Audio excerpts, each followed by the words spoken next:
Hello everyone, welcome to learnable pro NEET Telugu. This is your educator Vidya. ఈ వీడియోలో మనం plant Kingdom చాప్టర్లోని ఆల్గేలో ఉన్న third group రోడోఫైసే గురించి నేర్చుకుందాం. సో ఈ రోడోఫైసేలో ఉండే ఆల్గే అన్నిటిని మనం రెడ్ ఆల్గే అంటాం, ఎందుకంటే అవి రెడ్ కలర్లో ఉంటాయి కాబట్టి వాటిని మనం రెడ్ ఆల్గే అని కామన్గా పిలుస్తారనమాట. ఈ రెడ్ ఆల్గే ఆర్ రోడోఫైసే మెంబర్స్ అనేవి మెరైన్లో కనిపిస్తాయి, అది కూడా వార్మర్ ఏరియాస్, కొంచెం వామ్గా వేడిగా ఉండే ఏరియాస్లో, ఎక్కువ సాల్ట్ కాన్సన్ట్రేషన్స్ ఉన్న ప్లేసెస్లో మెరైన్లో కనిపిస్తాయి అన్నమాట ఈ రెడ్ ఆల్గే అనేవి. అయితే ఇవి పైన అంటే వెల్ లైటెడ్ రీజన్స్, సర్ఫేస్ దగ్గర, వాటర్లో సర్ఫేస్ దగ్గర కొంచెం లైట్ ఎక్కువ పడే ప్లేసెస్లోనూ ఉంటాయి. అండ్ ఆల్సో గ్రేట్ డెప్త్స్ అంటే బాగా డెప్త్లో కూడా ఎక్కడైతే లైట్ అనేది ఎక్కువ పడదో అక్కడ కూడా ఈ రెడ్ ఆల్గే అనేవి మనకు కనిపిస్తాయి అన్నమాట. అండ్ ఈ రెడ్ ఆల్గేకి రెడ్ కలర్ అనేది ఎందుకు వస్తుందంటే వీటిలో క్లోరోఫిల్ ఏ, క్లోరోఫిల్ డి అనే పిగ్మెంట్స్ ఉంటాయి. ఈ రెండు పిగ్మెంట్స్తో పాటుగా ఇంకొక రెడ్ పిగ్మెంట్ ఉంటుంది, దాన్ని మనం ఫైకో ఎరిథ్రిన్ అనే పిగ్మెంట్ ఉంటుందన్నమాట. సో ఈ ఫైకో ఎరిథ్రిన్ పిగ్మెంట్ వల్ల వీటికి రెడ్ కలర్ అనేది వస్తుంది రోడోఫైసే మెంబర్స్కి. ఈ రెడ్ ఆల్గేలో థాలై చూసుకుంటే, వాటి బాడీ చూసుకుంటే సెల్యులార్, సో మల్టిపుల్ సెల్స్ తోటి, యూనిసెల్లా కాకుండా మల్టిపుల్ సెల్స్ తోటి తయారై ఉంటుంది. అండ్ వాటి బాడీ ఆర్గనైజేషన్ కూడా చాలా కాంప్లెక్స్గా ఉంటుందన్నమాట. అండ్ వీటిల్లో స్టోరేజ్ మెటీరియల్ చూసుకుంటే, అంటే వాటి ఫుడ్ని ఇవి ఎలా స్టోర్ చేసుకుంటాయంటే ఫ్లోరిడియన్ స్టార్చ్ ఫామ్లో స్టోర్ చేసుకుంటాయి అన్నమాట. ఈ ఫ్లోరిడియన్ స్టార్చ్ అనేది ఎమైలోపెక్టిన్ అండ్ గ్లైకోజన్, ఈ రెండిటికి సిమిలర్గా ఉంటాయి అన్నమాట. సో ఫ్లోరిడియన్ స్టార్చ్ ఫామ్లో ఇవి ఫుడ్ మెటీరియల్స్ని స్టోర్ చేసుకుంటాయి రెడ్ ఆల్గే. అండ్ రెడ్ ఆల్గేలో రిప్రొడక్షన్ చూసుకున్నట్లయితే వెజిటేటివ్, ఎసెక్షువల్ అండ్ సెక్షువల్, ఈ 3 టైప్స్ ఆఫ్ రిప్రొడక్షన్ అనేది కనిపిస్తుంది. సో దీనిలో వెజిటేటివ్ రిప్రొడక్షన్ అనేది ఫ్రాగ్మెంటేషన్ ప్రాసెస్లో జరుగుతుంది. వేరేస్ ఎసెక్షువల్ రిప్రొడక్షన్ అనేది నాన్ మోటైల్ స్పోర్స్ ద్వారా జరుగుతుంది. నాన్ మోటైల్ స్పోర్స్ అంటే ఏంటి? ఫ్లాజెల్లా లేనటువంటి స్పోర్స్. ఫ్లాజెల్లా లేకపోతే అవి మూవ్ అవ్వలేవు. సో అలా మూవ్ అవ్వనటువంటి స్పోర్స్ ద్వారా సెక్షువల్ రిప్రొడక్షన్, అవి ఫ్యూజ్ అవ్వడం ద్వారా సెక్షువల్ రిప్రొడక్షన్ అనేది జరుగుతుంది. వేరే సెక్షువల్ రిప్రొడక్షన్ అనేది గ్యామెట్స్ ఫ్యూజ్ అవ్వడం వల్ల జరుగుతుంది. ఈ గ్యామెట్స్ ఏంటంటే నాన్ మోటైల్ గ్యామెట్స్, అంటే వీటిల్లో కూడా ఎలాంటి ఫ్లాజెల్లా అనేది కనిపించదు అండ్ అవి మూవ్ అవ్వవు. సో అలాంటి మూవ్ అవ్వని గ్యామెట్స్ ఫ్యూజ్ అవ్వడం ద్వారా సెక్షువల్ రిప్రొడక్షన్ అనేది మనకి రెడ్ ఆల్గేలో కనిపిస్తుంది అనమాట. సో సెక్షువల్ రిప్రొడక్షన్లో కూడా ఎక్కువ కనిపించే సెక్షువల్ రిప్రొడక్షన్ ఏంటి, అసలు కనిపించే సెక్షువల్ రిప్రొడక్షన్ ఏంటి అంటే ఊగామి కనిపిస్తుంది. సో ఫీమేల్ అనేది పెద్దగా ఉంటుంది, ఫీమేల్ గ్యామెట్ పెద్దగా ఉంటుంది అండ్ మేల్ గ్యామెట్ అనేది స్మాల్గా ఉంటుంది. సో ఈ రెండు ఫ్యూజ్ అయితే దాన్ని మనం ఊగామి అంటాం. సో ఆ ఊగామి ప్రాసెస్ ద్వారా రెడ్ ఆల్గేలో రిప్రొడక్షన్ అనేది జరుగుతుంది, సెక్షువల్ రిప్రొడక్షన్. అయితే ఈ సెక్షువల్ రిప్రొడక్షన్ జరిగిన తర్వాత పోస్ట్ ఫర్టిలైజేషన్, అంటే ఫర్టిలైజేషన్ తర్వాత జరిగే ఈవెంట్స్ అనేవి చాలా కాంప్లెక్స్గా ఉంటాయన్నమాట.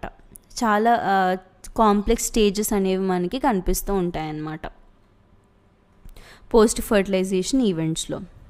అండ్ రెడ్ ఆల్గేలో ఎగ్జాంపుల్స్ చూసుకుంటే గ్రాస్లేరియా, ఇందాక జెలీడియం, గ్రాస్లేరియా, పాలిసిఫోనియా, పోర్ఫైరా, ఇవన్నీ కూడా ఎగ్జాంపుల్స్ వస్తాయన్నమాట రెడ్ ఆల్గేలోకి. అండ్ దీనిలో లైఫ్ సైకిల్ చూసుకున్నట్లయితే రెడ్ ఆల్గేలో ఫస్ట్ గ్యామిటోఫైట్. సో వీటిలో గ్యామిటోఫైట్ ఏంటంటే మేల్ గ్యామిటోఫైట్ని మనం స్పర్మేషియా మేల్ గ్యామిటోఫైట్ లోపల స్పర్మేషియా ఉంటాయి. అండ్ ఫీమేల్ గ్యామిటోఫైట్ లోపల ఏంటంటే కార్పోగోనియా ఉంటాయి. ఇవి సెక్స్ ఆర్గన్స్ అనమాట. సో వాటి లోపల నుంచి మేల్ గ్యామెట్, ఫీమేల్ గ్యామెట్ వస్తాయి. ఈ male gamete, female gamete fuse అయ్యి ఫర్టిలైజేషన్ జరిగిన తర్వాత ఈ రెండు haploid structures, gametophyte and as well as gametes కూడా హ్యాప్లాయిడ్ స్ట్రక్చర్స్, ఈ రెండు హ్యాప్లాయిడ్ గ్యామెట్స్ ఫ్యూజ్ అయ్యి డిప్లాయిడ్ స్పోరోఫైట్ కింద డెవలప్ అవుతుంది. ఆ స్పోరోఫైట్ని మనం ఏమంటామంటే కార్పోస్పోరోఫైట్ అని చెప్పి పిలుస్తారనమాట.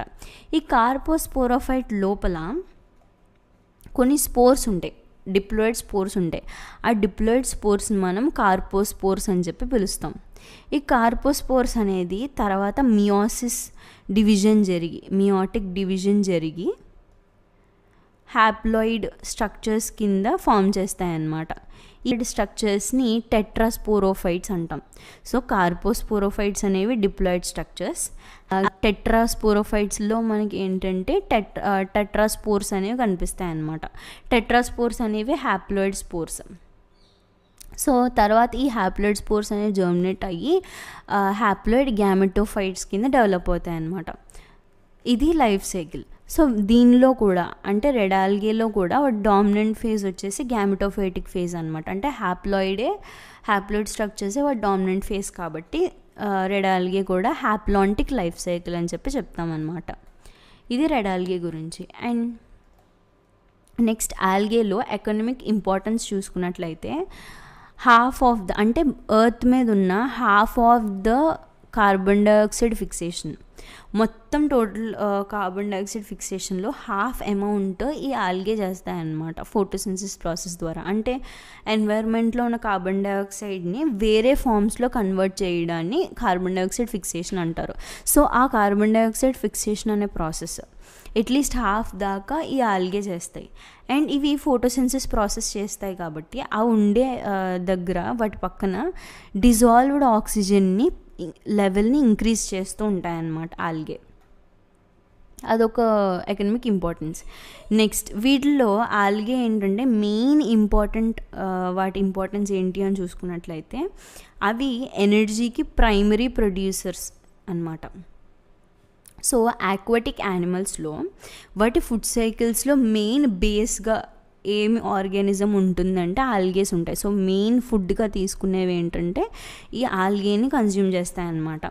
అండ్ చాలా స్పీషీస్ అండ్ ఆల్గేస్లో పోర్ఫైరా కానీ, లామినేరియా కానీ, సర్గాజం కానీ ఇలా డిఫరెంట్ స్పీషీస్, చాలా మటుకు స్పీషీస్ ఏంటంటే మన ఫుడ్ కింద యూస్ చేస్తారు చాలా మటుకు స్పీషీస్ని. సో ఇది ఇంపార్టెన్స్. అండ్ ఇంకా చూసుకున్నట్లయితే వీటిల్లో బ్రౌన్ ఆల్గే, కొన్ని బ్రౌన్ ఆల్గే, కొన్ని రెడ్ ఆల్గే ఏం చేస్తాయంటే కొన్ని సబ్స్టెన్సెస్ ఇస్తాయన్నమాట. హైడ్రోకొలైడ్స్ అనేటువంటి సబ్స్టెన్సెస్ ఇస్తాయి. ఈ హైడ్రోకొలైడ్స్ ఏంటి? వాటర్ హోల్డింగ్ సబ్స్టెన్సెస్, వాటర్ని హోల్డ్ చేస్తాయి అన్నమాట. సో అలాంటి హైడ్రోకొలైడ్స్ని ఇస్తాయి. ఫర్ ఎగ్జాంపుల్ బ్రౌన్ ఆల్గేని చూసుకుంటే ఆల్జిన్ అనే ఒక హైడ్రోకొలైడ్ ఇస్తుంది.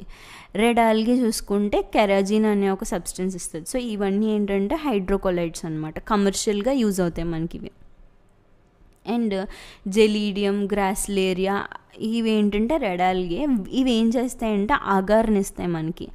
అగార్ అనేది చాలా ఎకనామిక్ ఇంపార్టెన్స్ ఉంటుంది. సో అది మనం మైక్రోబ్స్ని గ్రో చేయడానికి న్యూట్రియంట్ మీడియంలో సోలిడిఫైయింగ్ ఏజెంట్ కింద యూస్ చేస్తారు.